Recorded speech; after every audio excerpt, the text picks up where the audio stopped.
Terimalah salam di dalam Dharma, Namo Sang Hyang Adi Budaya, Namo Buddhaya, dan salam sejahtera bagi Bapak Ibu sekalian. Pernah di masa kehidupan Sang Buddha ada seorang pemuda yang baru saja ditinggal kematian oleh ayahnya, oleh orang tuanya, seperti saat ini yang terjadi dalam keluarga ini. Sebagai anak yang berbakti, pemuda ini berharap agar arwah dari ayahnya telah di alam surga bahagia. Sudah menjadi cita-cita dan keinginan setiap orang hidup di dunia bahagia sejahtera, kalau mati masuk surga. Itu dari zaman Sang Buddha sampai saat ini pun juga harapan itu pun juga sama saja. Sebagai anak yang berbakti, kemudian dia memohon, minta bantuan kepada Sang Buddha. Menurut Sang Buddha, cerita ayahnya baru saja meninggal, mohon dengan bantuan Sang Buddha, dengan cara apa, dengan kekuatan apa, agar arwah ayahnya itu bisa terlahir di alam surga bahagia. Kemudian oleh pemuda ini, oleh Sang Buddha, pemuda ini dibawa ke sebuah kolam sambil suruh membawa minyak dan batu. Setelah ketemu minyak dan batu dan ketemu kolam, kemudian pemuda ini disuruh oleh Sang Buddha untuk melemparkan batu yang dibawa tadi ke kolam. Batu tadi tenggelam, ya, kemudian menuang minyak tadi di kolam tersebut. Minyak tadi bisa terapung di kolam itu. Setelah melihat batu tenggelam dan minyak terapung, Sang Buddha menyuruh pemuda ini untuk mengundang para rohaniwan-rohaniwan yang dikenal dari berbagai penjuru untuk datang ke kolam itu untuk memanjatkan doa agar batu yang tenggelam tadi bisa terapung, agar minyak yang terapung bisa tenggelam. Kemudian pemuda ini mengatakan, sekalipun didoakan dengan cara apapun, agama apapun Sang Buddha, tidak mungkin terjadi batu yang berat suruh terapung, minyak yang ringan suruh tenggelam. Loh, kenapa tidak bisa terjadi?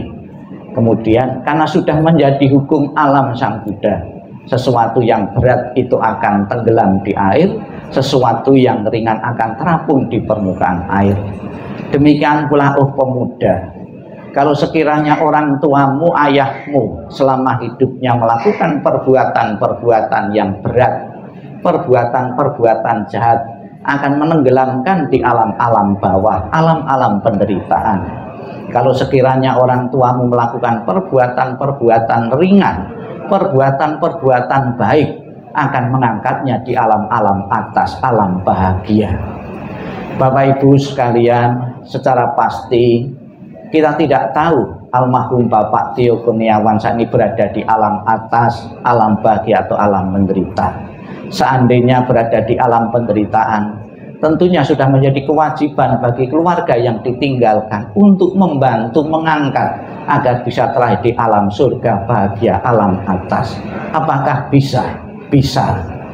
Ilustrasinya bagaimana batu yang berat tadi bisa berada di permukaan air?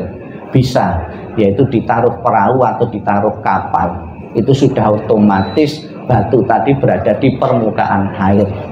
Demikian pula Bapak Ibu, pembawaan doa yang kita lakukan dari kemarin sampai saat ini sampai besok pun dalam rangka membuat kapal-kapal, membuat perahu-perahu bagi orang tua kita, seandainya orang tua kita di alam bawah, untuk mengangkatnya di alam-alam atas. Lebih-lebih yang kita baca dari kemarin saat ini sampai besok, kita mohon berkah pelindungan dari Buddha Amitabha. Di dalam janjinya Buddha Amitabha yang ke-18 mengatakan, barang siapa menyebut namaku, mengulang namaku dengan penuh keyakinan dan berharap untuk terlahir di alam surgaku, surga bahagia, maka aku akan menjemput arwah itu dan menempatkan di alam surga bahagianya. Semoga harapan keluarga sepeninggal Bapak almarhum Bapak Kurniawan, apa yang menjadi harapan keluarga almarhum, menikmati alam surga bahagia dengan kekuatan keyakinan, dengan kekuatan kebajikan yang ditanam beliau semasa hidupnya, akan segera mungkin mengkondisikan arwah beliau untuk terlahir di alam surga bahagia. Dan setelah terlahir di alam surga bahagia, memberikan doa restunya kepada keluarga yang ditinggalkan, keluarga besar beliau, untuk bisa melanjutkan perjuangan dan harapan-harapan hidup yang belum sempat terwujud. Sebagai bakti dan hormat, di samping memberikan doa, bisa kita lihat di sekitar peti jenazah rangkaian bunga-bunga yang indah. Itu bukan sekedar untuk dilihat, dipamerkan, namun ada satu pelajaran-pelajaran yang berharga yang dapat kita petik. Di kalangan umat Buddha, bunga sebagai simbol ketidakkekalan.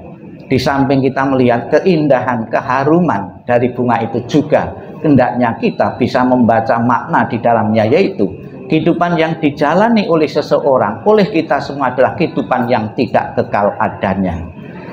Ya, kita pernah lahir, berkembang, dan akhirnya mengalami kematian. Kenapa yang dipilih kok kembang? Lebih-lebih kembang yang asli. Perubahannya kentara sekali, jelas sekali. Dipetik, ya, besok sudah layu. Kehidupan yang kita jalani juga seperti itu. Ada yang mengatakan hidup itu sebentar saja, mampir ngombe saja, mampir minum saja. Ya, maka gunakanlah Bapak Ibu saudara sekalian kehidupan ini. Lebih-lebih kita yang masih mempunyai kesehatan yang bagus, marilah kita gunakan kesehatan ini untuk berbuat kebajikan, untuk berguna bagi sesama-sesama kita. Hanya dengan kebajikan yang kita kumpulkanlah akan mempermudah kita terkondisi di alam bahagia. Kita ucapkan selamat jalan almarhum Bapak Tio Kurniawan Chandra. Semoga jalan yang penuh terang dan lapang, dan keluarga yang ditinggalkan sepenuhnya bisa merelakan kepergianmu. Ditinggal kematian seorang ayah juga pernah terjadi dalam keluarga-keluarga yang lain juga, yang lalu, saat ini, maupun yang akan datang. Satu persatu anggota keluarga kita, baik yang kita cintai maupun yang tidak kita sukai, satu persatu akan mengalami kematian, akan mengikuti hukum kudrati dan alami yang berlaku kepada siapapun. Sadu, sadu, sadu.